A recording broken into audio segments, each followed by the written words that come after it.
Live from the studios in Colchester, Vermont, it's The Opiate Crisis, Stories and Solutions, presented by Vermont PBS and Blue Cross Blue Shield of Vermont. Here's host Fran Stoddard. Welcome to The Opiate Crisis, Stories and Solutions, where we'll continue to explore an epidemic that spans all socioeconomic sectors, affects public safety, public health, and the well-being of our neighbors and communities. We're here tonight with a panel of people who work directly with the crisis from the medical, advocate, enforcement, and recovery communities, along with a studio audience and your questions via social media. First, I'll talk for a few minutes with producer-director Bess O'Brien, and then we'll move on to the stories and solutions from our guests. Bess, it's great to have you here. What a film. Thank you. Thanks a lot. Yeah. So you've made actually two very powerful award-winning films. This one nearly 15 years ago, and then you made another one 11 years after that about the opiate crisis called The Hungry Heart. So my question is, over the many years of deep involvement with substance use issues, what has changed? What have you observed has changed, and what has not changed over that period of time? Well, actually, I watched Here Today the other day, and the film still works, which is almost nice for a filmmaker. Yeah. In the sense that the stories are so powerful still, and I think that what hasn't changed is the personal struggles around addiction. They are still alive and well, and what hasn't changed is the fact that in 2002 I made a film about the heroin epidemic we had in Vermont, because believe it or not, we did have a heroin epidemic way back then. We toured that film extensively. We created change. I went off and did other movies. 10 years goes by. Fred Holm calls me up. We talk, and all of a sudden I'm making a movie on the prescription drug addiction crisis in 2013, and which is about prescription drugs, which are also opiates. Heroin and prescription drugs are both opiates. So the idea that 11 years passes between both movies, and we're dealing with heroin, and then we're dealing with prescription drugs. There's an irony to that. There's a continuum to that, and ironically, when we ended up touring The Hungry Heart on prescription drugs, just as we started touring that in 2013, heroin came back. Right. So I made a movie. Opiates were expensive. That's right. So I made a movie about heroin. 10 years goes by. I make a movie about prescription drugs. We tour it, and then heroin comes back. So, unfortunately, the epidemic is here and continues to be here.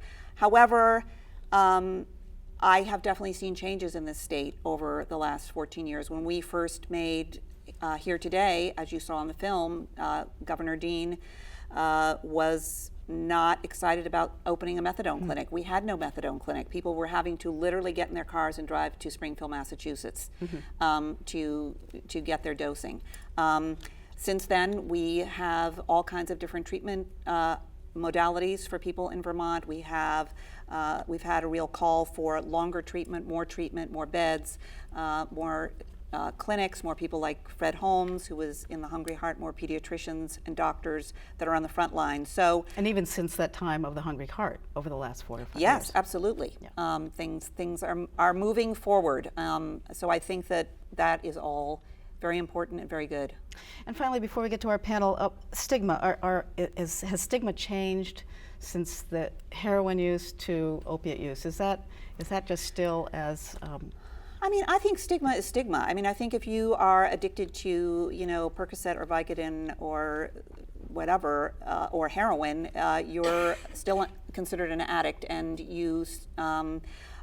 I think the stigma is still there. I think that since these two films have come out, we've toured them, we've had conversations with Vermonters over the years.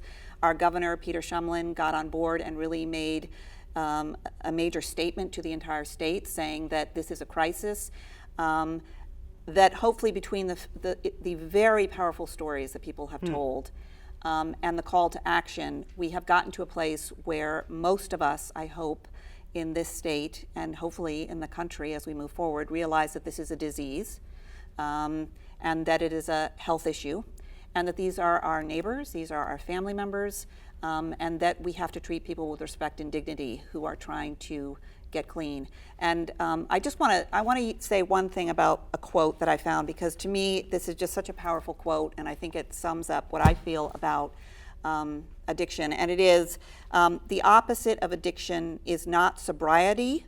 The opposite of addiction is connection. And I think that in my films, that's what I really tried to show, that this is a human story. This is about people who need to be reconnected. They need support. They need their communities to rally around them and get them through this, because recovery is possible. And that is what is so amazing in these films, is that there are people, very brave, courageous people, who have struggled and are sober and clean, and that is hope. And they need our support, and your films Yes. have helped do that and really move the whole state forward. So thank you so Thank much, you. Bess, for these Thanks. films and for being here tonight, and that you'll continue to be here on our audience. Thanks. So as we transition to the panel, we'd like to show you just a few clips from The Hungry Heart that speaks to how addiction might happen. Normal people wake up and they need to eat and they need to drink some water, they need that food and water, where I didn't need food and water. I needed Oxycontin. You know how you wake up in bed and you just think, oh, I gotta go get my coffee and I gotta get ready for work. Well, with drug addicts, they say, oh, where's my pill?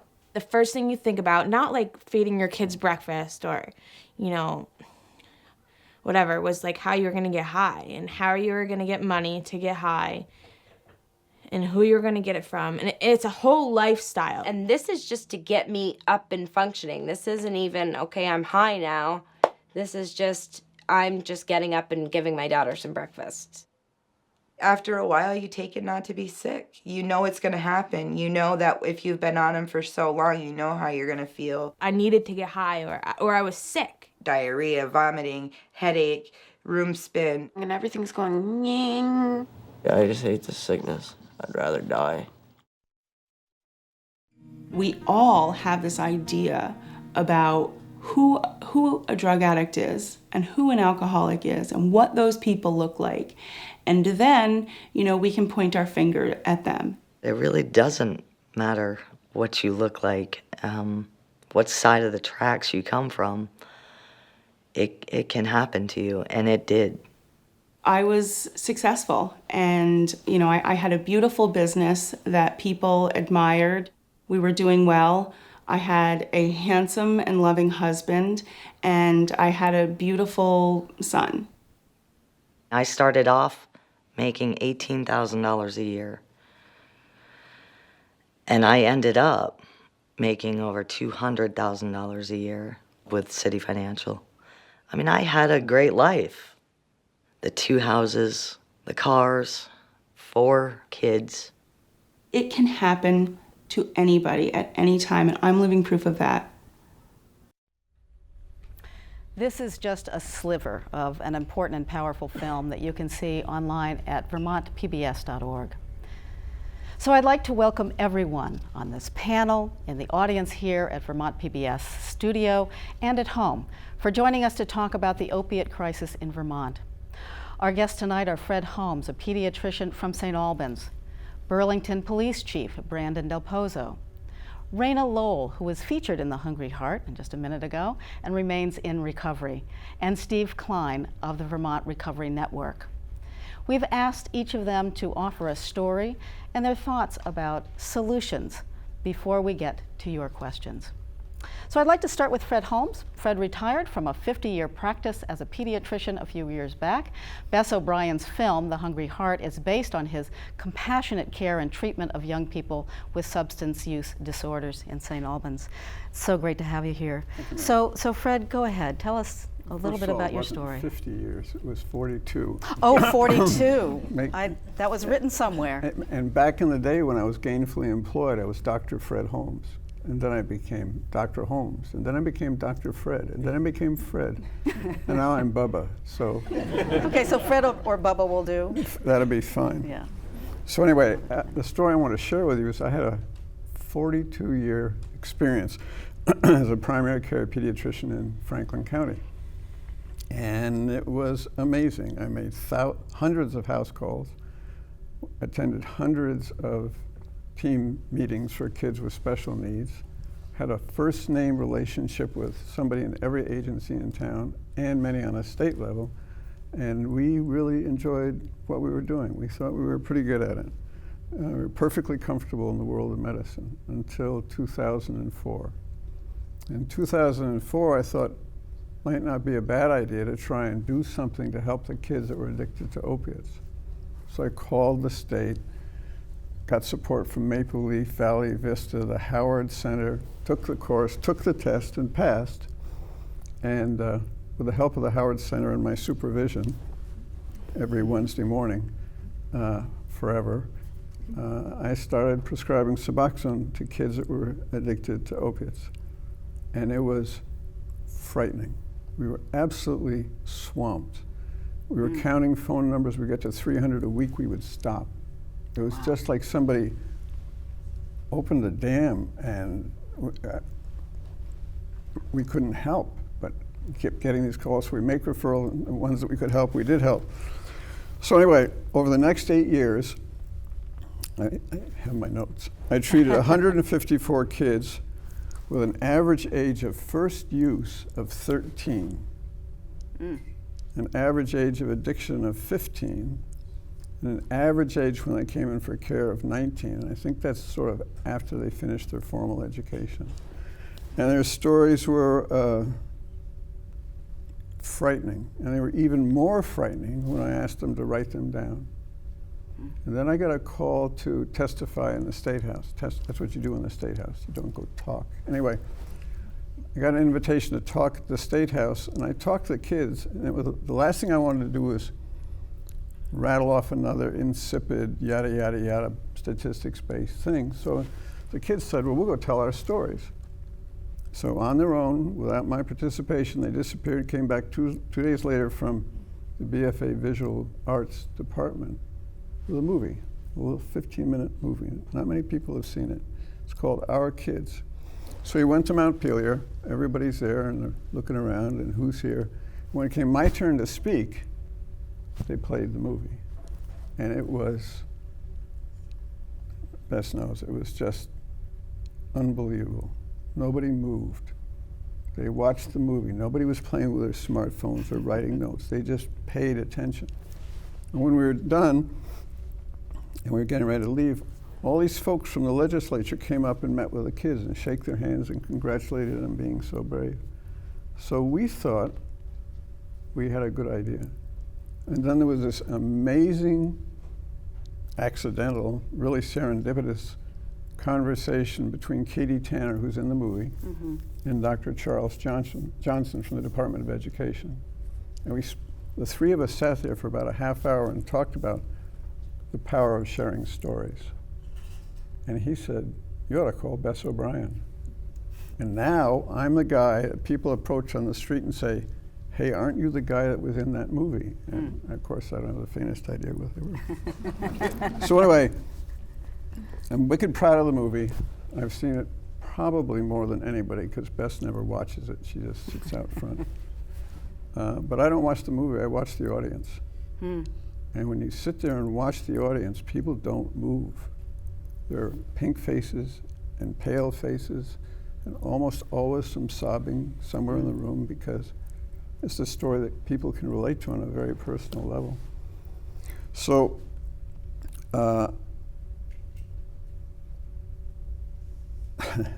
So where do we go from here? well, what happened was afterwards we were asked to sit up front and were asked questions that nobody could possibly answer. So where do we go from here? In Franklin County we have amazing resources, thanks to Dana and others. It's, I don't think, hard to get seen or to know where to go if you're concerned about addiction. But that doesn't make things better. It's not like people wake up in the morning and they decide that their life goal was to be an opiate addict. And I think the difficulty has to do with stigma and respect and gentle, comfortable conversation. Because the biggest problem is a profound loss of a sense of self-worth. And what we need to do is not write prescriptions or go to the Howard Center as much as it is to try and convince them that they are of value and they value themselves sufficiently to do the hard work to get into recovery. That's what I learned. Thank you, Fred. Thank you. We're gonna move on now to Steve Kline. He is a parent of a daughter, and many of you have in the film. She passed away as a result of addiction. He was featured in here today.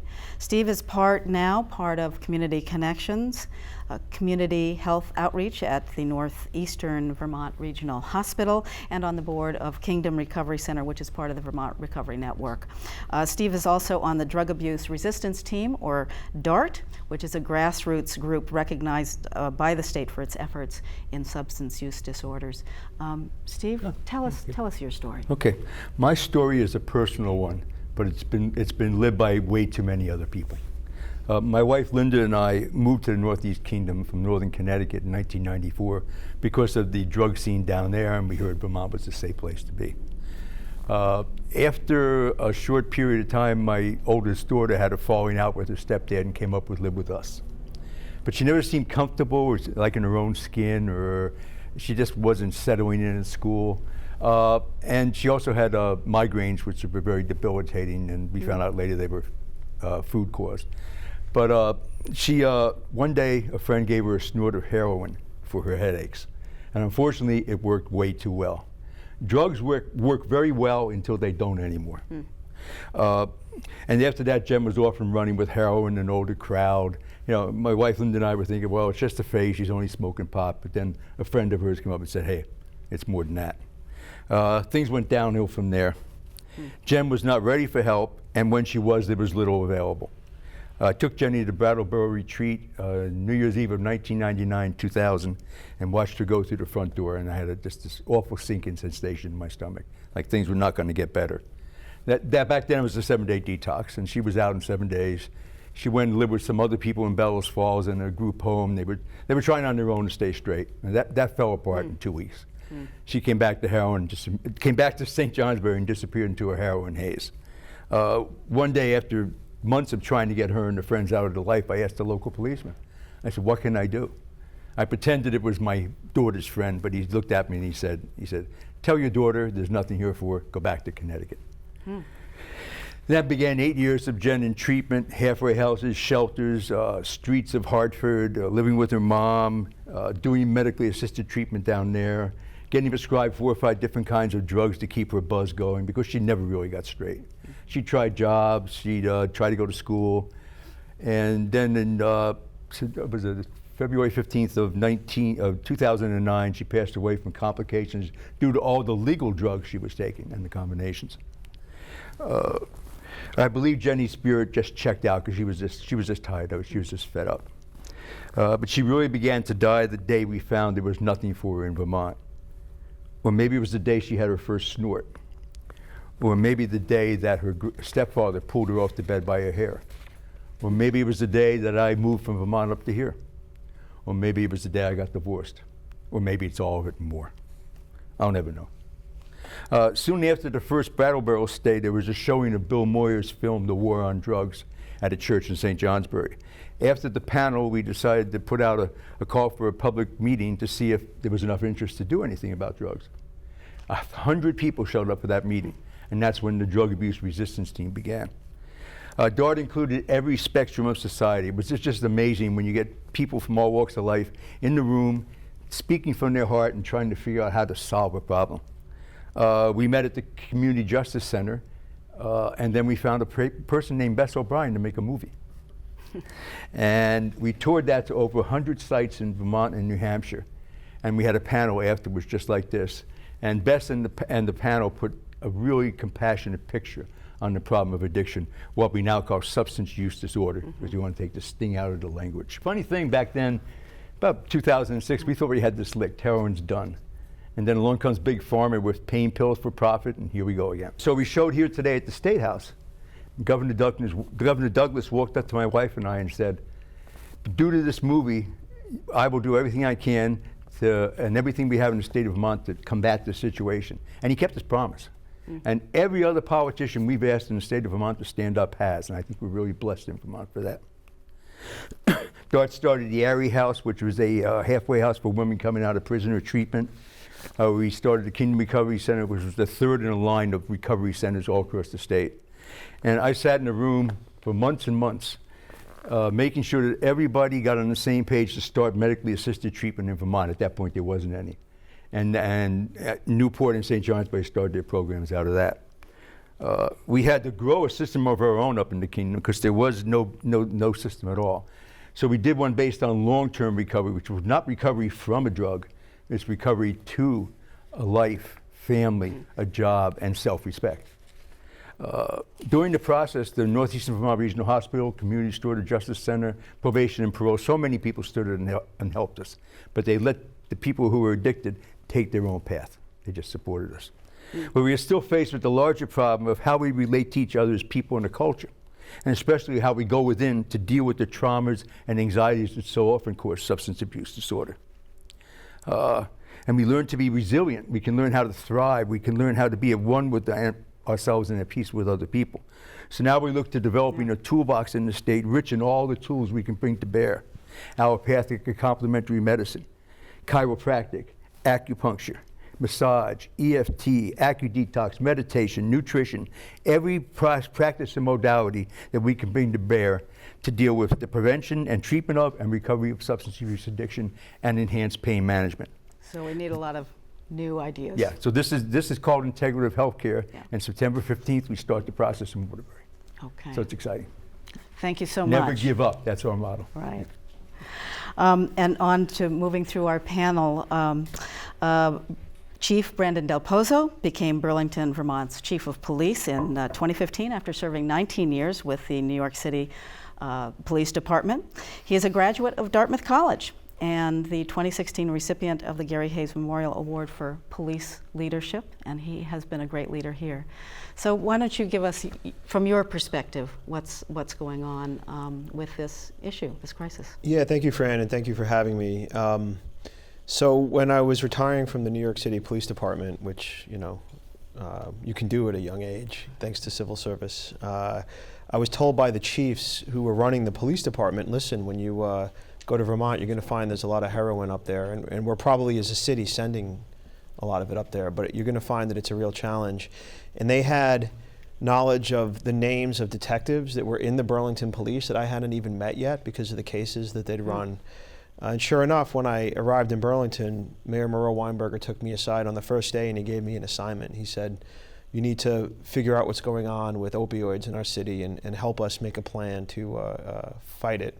But it can't just be a traditional police response. It has to be something that's not just, you know, a rehashing of old war on drugs tactics. It has to be substantive in work and has to fit our community. And you know, I went about educating myself, and I guess if there's a story to tell, it's every time I sit on a stage like this one, or go to a conference, or have a meeting, I'm glad to be there, but also worried that we're having yet another level setting. You know, we talk about a movie 15 years old that's relevant today, right? We talk about, and that movie I bet was relevant in the 70s, right? Things are of a different magnitude, but these struggles, 64,000 Americans plus or minus died of drug overdoses last year. That's more than died in car accidents. That's more than died from gun homicides, any other. You have to go back to the Civil War and World War II to look at something that killed Americans in a year unintentionally. Well, they were trying to avoid it, right? Not as some sort of long-term disease that took as many lives. You would think we'd have gotten it by now, but I'll go to these community events and people are asking me about, what's that drug that reverses overdoses, right? Yeah. And I shake my head and I say it's naloxone, and in good faith they'll say, I wasn't sure, could you explain it? Or, you know, why do we have a needle exchange? Or, you know, can't we just throw these junkies in jail? And I'm saying, at the rate at which we're losing neighbors and Americans, we should have figured this out already. So I get a little fatigued by that at one level. And then there's another type of fatigue that sets in, which is I go to these high-minded meetings at places like the UPenn Medical Center or the Center for Naval Analyses, CNA in Arlington, had a meeting about a response to the opioid crisis, where leaders meet to figure out what to do. And And so it's always there's a lot of data junkies there, myself included, and we have a very robust first part of the day where we frame the problem and we regurgitate statistics and we tell local anecdotes and we all feel this acute sense of crisis, and then we have lunch, and then afterwards, right, the second part of the day is about the way forward. Even our show here is structured stories and solutions, and then we all sort of are at a loss for what solutions we need, or we all have our ideas and we talk past each other. And the worry that I have is that, there's 18,000 police departments plus or minus in the US, and there's thousands and thousands of communities. And I feel like this is such a complex problem. It's almost like each of us is trying to build a rocket ship on our own and send it into space with the amount of different actors we need and the amount of collaboration and the resources and people prioritizing it. And I'm saying, we know it's a huge problem. We have experts, but there's this gap, right, between these private experiences that happen in private spaces, these private struggles, and you have government and NGOs who are wanting to respond, but it seems like there's this disconnect. And it occurred to me early on that the police were that bridge. We had the ability to be that bridge. We are the government. We're funded by the people. We have a duty to protect. But more so than any other actor, we're there when a man asks for help for his daughter. We're there when people are trying to score drugs, when they're passed out. We're there when they're getting arrested.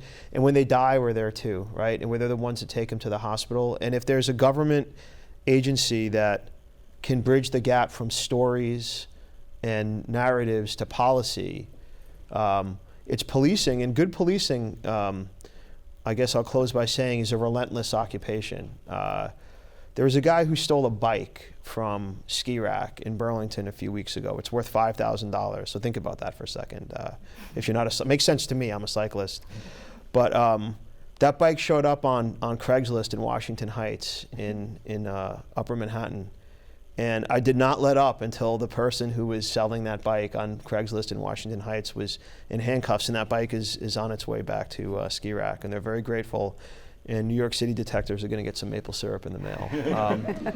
But I say this to say that's a relentlessness that good policing brings to a problem. And so I not only want us to be the bridge, but I want us to bring an air of relentlessness, not dogmatic relentlessness, but like a smart relentlessness to this problem. And you feel policing can be a bridge? Right, I feel it can. I think cops have wisened up to the idea that it's not a war. We're not going to incarcerate our way out of this. But good cops aren't hedgehogs, right? They're foxes. They look at a lot of different ways to solve problems, not just one big idea. And so I think there's a real opportunity in Vermont and everywhere to get rid of our dogmas, right? Just because you can't arrest your way out of something doesn't mean you should never arrest somebody. And just because you carry a pair of handcuffs doesn't mean that you should always put it on people who break the law. And if we carry that towards the entire problem, I think there's a real way forward here. Great. And finally, Raina, it's great to have you here. Wonderful to have you here. Raina is a mother, and she's a community outreach coordinator in Northern Vermont and the author of How to Love a Drug Addict blog. That's fabulous that you do that.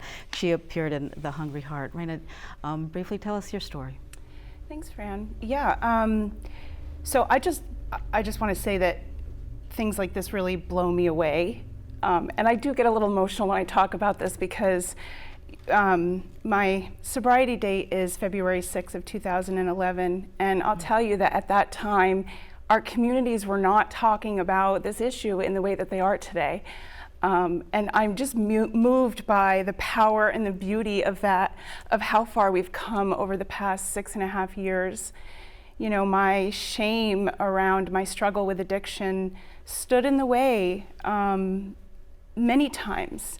It stood between me and my willingness to ask for help because I didn't know how to tell people about the trouble that I'd gotten myself into. You know, I felt that it was a direct reflection of my character and of my failing as a human being and as a mother. And so to sort of fast forward to sitting here today with these wonderful people and members of this community talking about this issue in a real way and in a compassionate way, it's just really just moves me. You know, when we talk about kind of where do we go from here, I think it's really important. There are so many, there are conferences happening all over the country. There are task forces being formed. There are committees and rallies and all kinds of wonderful things happening. And it is really important that we not forget the importance of including people in recovery in these efforts. People who have walked this path, people like myself who have lived this, we are the true experts.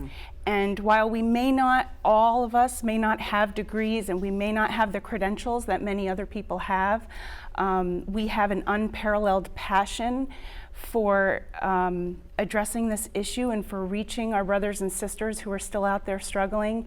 And we want to be a part of the solution. And a big part of the recovery process is finding our value in this world and our place. And many of us find our way into recovery and don't know where we belong.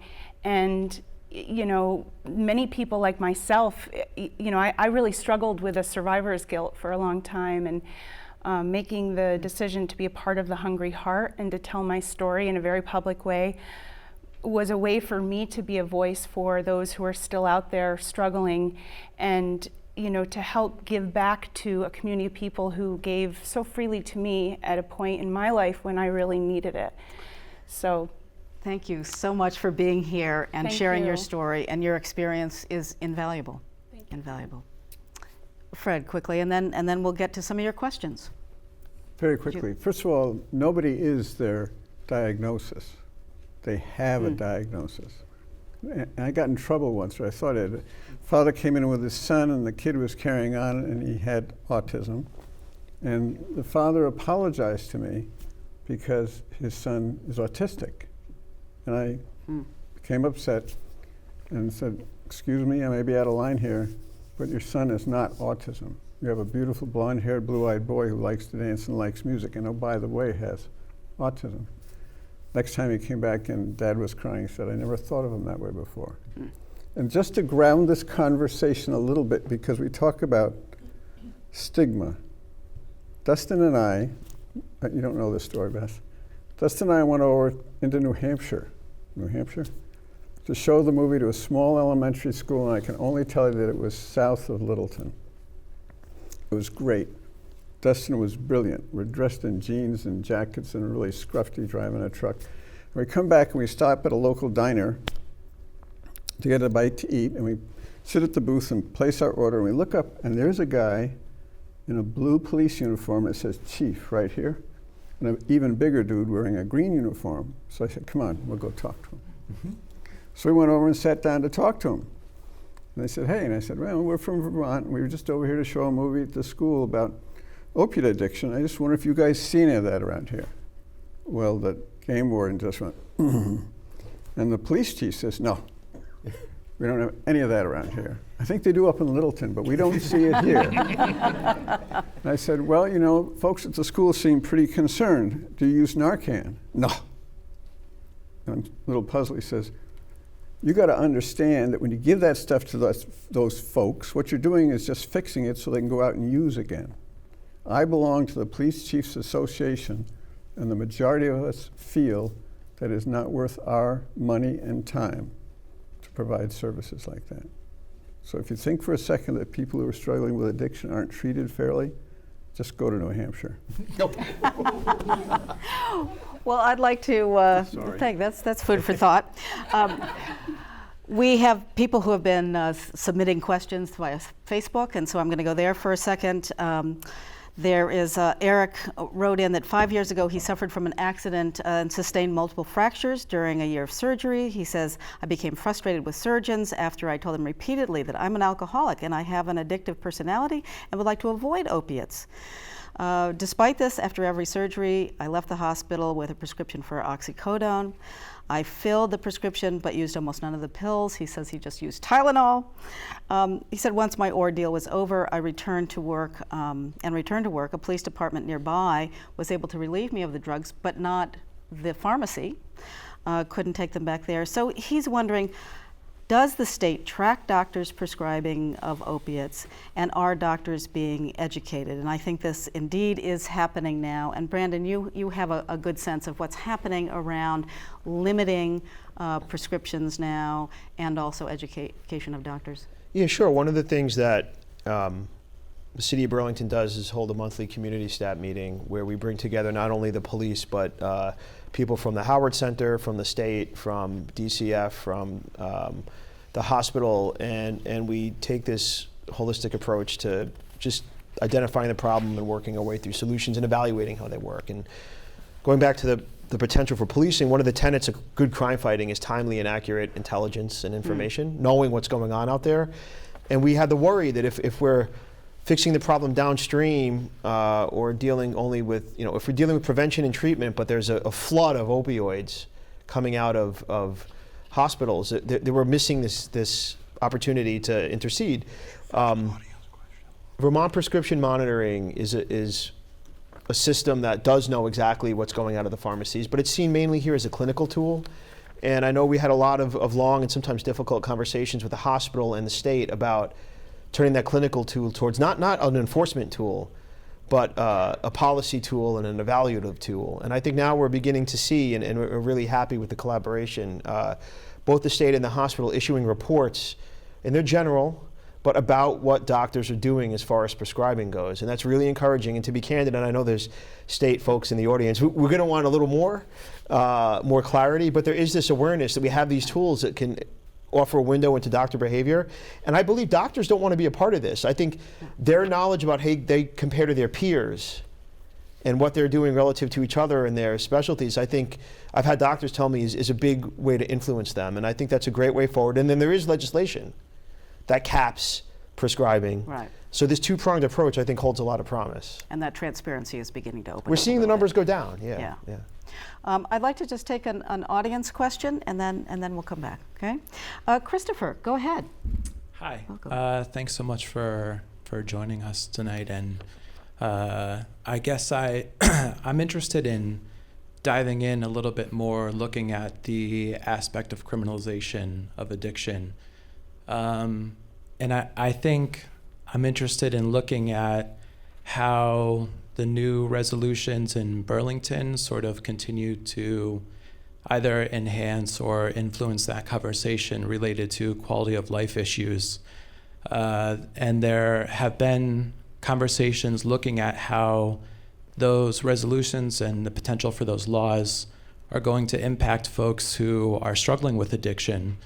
So I guess I'm curious to hear from the panel kind of what that looks like as far as criminalization goes for folks that are struggling with addiction. Looking at the emphasis here as a public health issue, not necessarily criminalization, kind of diving into that a little bit more.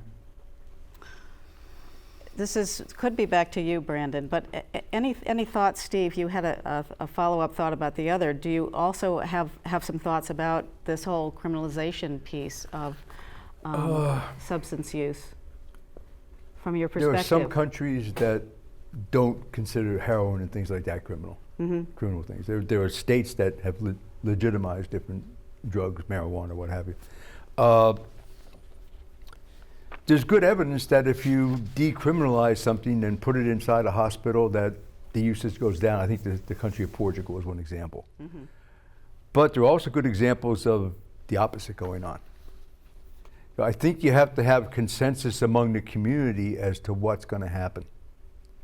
And just to go back to the tracking of drugs, I checked with my quality control officer today at the hospital, and she said that there is a database now, and they look at that database for patterns. And if they see patterns of drug use and prescriptions, then they go to the state. But it's not used as an enforcement tool, it's used as a policy or a gathering tool. Yes, Fred. We use it all the time. The prescription monitoring system, we checked every single time we wrote a script. Right. Had a young lady who I cared for years, and when I looked at her prescription monitoring system, I realized that she was getting a stimulant from a physician in Burlington, and I didn't know about it. I called the physician didn't use a prescription monitoring system, so we had a very nice chat. I asked the young lady about it, and she said, oh yes, I buy it from my cousin in Burlington who sells it. That's not okay. I called the police. So there's a balance that has to be struck here. I can just tell a little side story. When I was working at the access department at the hospital, that's where you admit people to the ER. We had these two people come in from St. Albans, and they said they had toothaches, the usual backache, toothache kind of thing.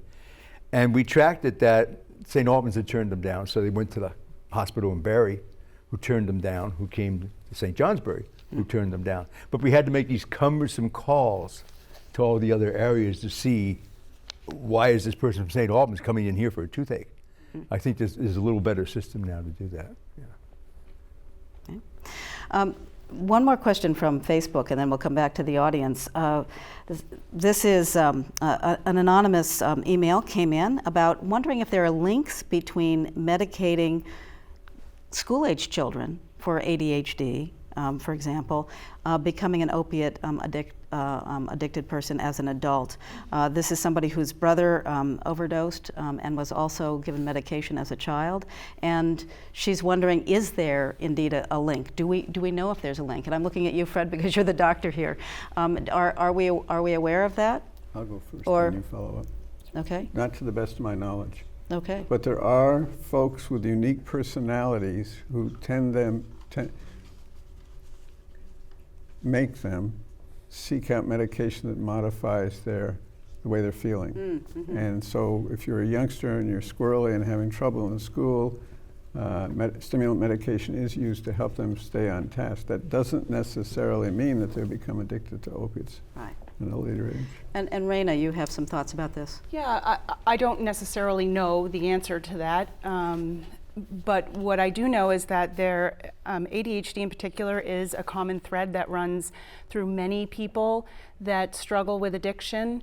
And I believe that for young people, I don't think it's an easy choice in terms of whether or not it's appropriate to medicate your child. I do know that many of us end up self-medicating at some point, either as teenagers or when we get a little bit older, and sometimes we're trying to treat something that we don't quite understand, and ADHD is one of those complicated things that can cause challenges in life in many different arenas. And so it is something that I see in my peers quite often. So something maybe to watch for if a child does have ADHD, to really be vigilant. Mm-hmm.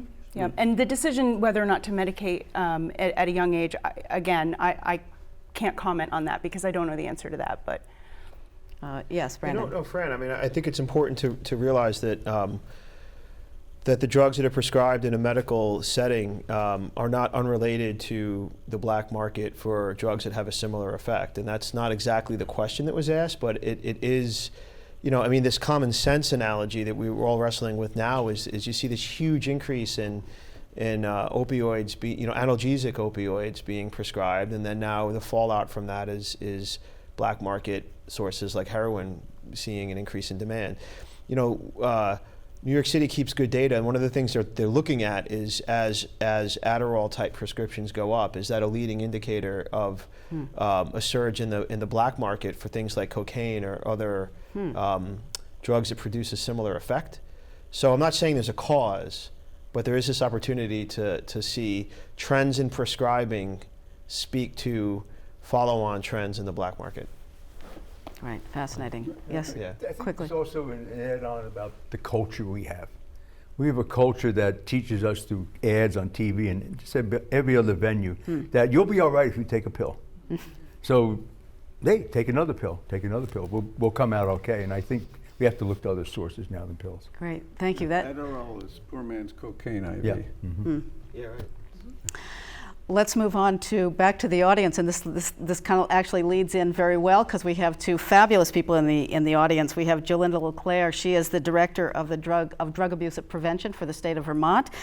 She oversees the governor's Opiate Coordination Council, and also Representative Ann Pugh, who has been really looking after this issue for a long time. She is the chair of the House Committee on Human Services. So this is. What came in was, what is Vermont doing differently than other states regarding this epidemic? Are there methods that we've tried and scrapped? And then we'll start with Ann, and we'll follow up with Jolinda, because Erica also said, well, what's the ultimate plan of action here? So we'll see about that. Let's start with Ann about what is Vermont doing a little bit differently? I think from the position that I can speak from, going to, as the chief said, going to lots of meetings across the country where people are coming together to try to figure out what to do with this. They're looking to Vermont. They're looking to Vermont and what we are doing now, whether it was, we were one of the first states with the prescription monitoring. It took us a while, but we have clean needles, we exchange and methadone, but in particular, the hub and spokes, or the concept of having methadone clinics where there is also therapy and other aspects to help people get on with their life and live. I think someone said it's recovery to a new life as opposed to recovery away from drugs. And so people are looking to us. And so I sit there when I'm going, I'm looking to see what we can do differently because it's still a problem. And that's where Jolinda comes in. Thank you, Anne. Jolinda, so where are we going now that the hub and spoke and some of the clinics, the medication-assisted treatment that we're doing here really seems to have captured, a lot of people are looking at what we're doing and what seems to be working. So how is it working and where are we going? Well, first it's important to say that we are doing a lot of things well, and we need to celebrate what we do well. I'm looking at the 4 panelists here, and the 4 panelists represent the 4 drivers of Vermont's response to the opioid crisis, and that would be prevention, treatment, recovery, and enforcement. And I think all panelists have done a fabulous job highlighting the collaboration between these 4 drivers. What we need to do to improve them spreads many, many ways across the state. So prevention. We need to strengthen prevention in schools. And one of the questions I'd like to ask this panel when I speak for a couple more minutes is, what's the most important and impactful way we can engage youth? How can we start when kids are small, at least by the time they hit middle school? Treatment, we've talked about the hub and spoke model. We're doing a lot of things right. We are expanding treatment. We have much better access to treatment. Is it perfect? No, but we will continue to work on that. And I think, as we all know, we don't want to drive to other states to receive treatment. We want it here in our communities. We want access immediately. Recovery. Recovery is all about reconnecting.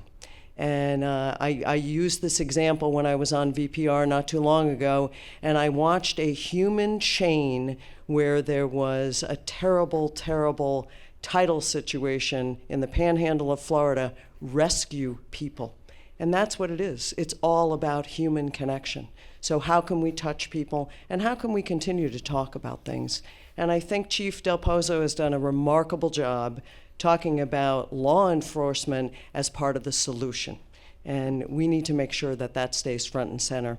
So Governor Scott's Opioid Coordination Council will, in the next few months, put forth a set of recommendations crossing prevention, treatment, recovery, and enforcement. And it will take time. Right. There are short, mid, and long-term solutions. And the treatment wait lists are much reduced. Much reduced. Yeah. And certainly, especially here in Chittenden and Franklin County, where they were the worst in the state.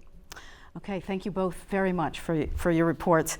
One other thing that has come in is about stigma. I had 2 questions that came in over Facebook. Kate asked through social media if a majority of employers are accepting that in some cases, if somebody's in recovery, they need to interrupt work to go to a clinic. Are employers more non-judgmental and willing to give those in recovery a chance to prove themselves? At the same time, we also had Damon, who wrote in that he needs opiates for his cancer, but he feels like he's being treated like a criminal. So I wondered, maybe start with Rihanna, about stigma and how that is so unhelpful to what we're trying to do here today. Yes, I think it's going to take us a long time to get past the old way of thinking, which is that addiction is a reflection of a person's values, life choices. And, you know, I think everyone here tonight knows that that is simply not the case, and people end up in trouble for all different reasons, people from all walks of life, and anyone can end up in trouble. And, you know, it doesn't necessarily happen in the way that we think that it will happen, which is how many of us sort of unsuspectingly end up in trouble. And so it will take some time for us to kind of move past that old way of thinking. And but I think that we're on the right path. Maybe using new language. Using new language is a great example, and you know, I think that having the courage to speak the truth. You know, asking the question about employers that's a great question, because the fact of the matter is, you know, people in recovery need jobs. And, you know, I believe that many of my strengths come from my life experience. And part of my life experience is my struggle with addiction. I'm a survivor, and you know, I believe that many of the qualities that I bring to a position I gained on my path in recovery, and I want to be able to speak freely about that, and I do. And I'm sure that prevents me from getting jobs sometimes, and that's okay, because I think that it's important that we do speak openly and honestly, and without that shame and fear of stigma. Great, thank you. A quick question from the audience, and because we're running out of time. Theodore. Hi. There's research about something called rat park. One of the things they were trying to determine was how addictive drugs are. And so they took test rats and they put them in cages and they gave them water bottles filled with these drugs. And they said, see, these drugs are really addictive because the rats can't stop taking the drugs. And a researcher named Bruce Alexander came along and he said, but wait a minute, these rats are in a cage, and what happens if we give them everything they need? And so he created an experiment called Rat Park, and he gave them food, gave them the ability to play and so forth, met their needs. And he found out that rarely did they take the drugs, the water bottle filled with drugs. So my question is, that I'd like you to respond to is, what's the cage that people are in? What is the cage that society builds that we're in that forces people to medicate in the ways that they do? And if maybe you can fold that big thought into your closing statements, because we're running out of time, but about society and your last thoughts, Fred. I think there's also interesting data from troops returning from Vietnam, many of them addicted to opiates, who did far better when they got home and the environment was loving and supportive. Part of what we haven't touched on in trying to figure out how to put this all together is that being a Suboxone prescriber is not always the easiest job, because there is a significant secondary market for prescriptions that I'm sure I have written, even though I'm checking and doing everything that I'm supposed to. And I think that is admittedly a deterrent for other folks to want to take part in the process. Okay, thank you. Raina. I think that was an excellent question, and you know, and in terms of prevention, that's an important conversation to have. You know, we live in a very fast-paced society. People are moving fast. They don't have time for your issues or your problems, your anxieties and your fears and your depression, and that's real life stuff. Excuse me, that's a part of the human experience. And what I've found traveling to many of the schools in Vermont and across the country is that young people are needing to hear from adults about these real life experiences when I talk about my anxiety and my fear, because it's a part of what makes me human. And they will line up and wait for 2 hours to talk to me just to make that connection. You know, just to say, Raina, I'm just like you, I have anxiety too. And they want to talk about that stuff. And, you know, if we feel like there isn't room in our lives to have these experiences and to figure out healthy coping strategies, then we will do whatever it is that we have to do to figure out how to cope. And oftentimes that's what ends up happening, is that we take these pharmaceuticals and they work for a while, and they are a solution, and they help free us from the things that weigh us down and prevent us from being what we believe to be our best selves. So. And then they can trap you too. That's exactly Sorry, right. we have to move on. Brandon. Yeah, sure. when I hear that story about the rats not wanting the bottle full of drugs because of a different set of circumstances in their lives, it reminds me of conversations. I've had a lot of late night conversations with Mayor Weinberger about why people become addicted, and we go back and forth because there's stories clearly of people who use drugs because of a deficit in their lives or a lack of hope, and that's one narrative that is undoubtedly true. And then there's people who, by all real indications, were leading very fulfilled lives until they had back pain or a shoulder surgery, and they will say, and you can't point to anything that said it was this spiritual or social or emotional deficit. And I think in closing, I don't discount anything the member of the audience said. He's right in many cases, but this is an opportunity. We live in dogmatic times, and we have a lot of division in politics, I think, right, if you've been paying attention. But this is a real opportunity here, right, to escape from a lot of our dogmas. We have an opportunity to reform what we do in prison here. We have an opportunity for the police to reform how they deliver public safety. We have an opportunity to reform how we deliver health services, right, integrative. And I mean, if you can't teach your children about the dangers of opioids, then how are you educating them at all? I mean, so I think that we really have an opportunity not to stick in the ruts that we're comfortable in, but to take this approach that is going to have ramifications throughout all of our, right. And I'm sorry, and Steve, I apologize. We are totally out of time. So thank you all. Clearly, this conversation needs to go on continuously with all of us. We thank you for your sound counsel, your candor, your very important work. If you or a loved one is struggling with substance use, please call 211 for resources statewide, or visit the webpage for this series at VermontPBS/Opiate Crisis for more resources and for information. For all of us at Vermont PBS, I'm Fran Stoddard. Thanks so much for joining us.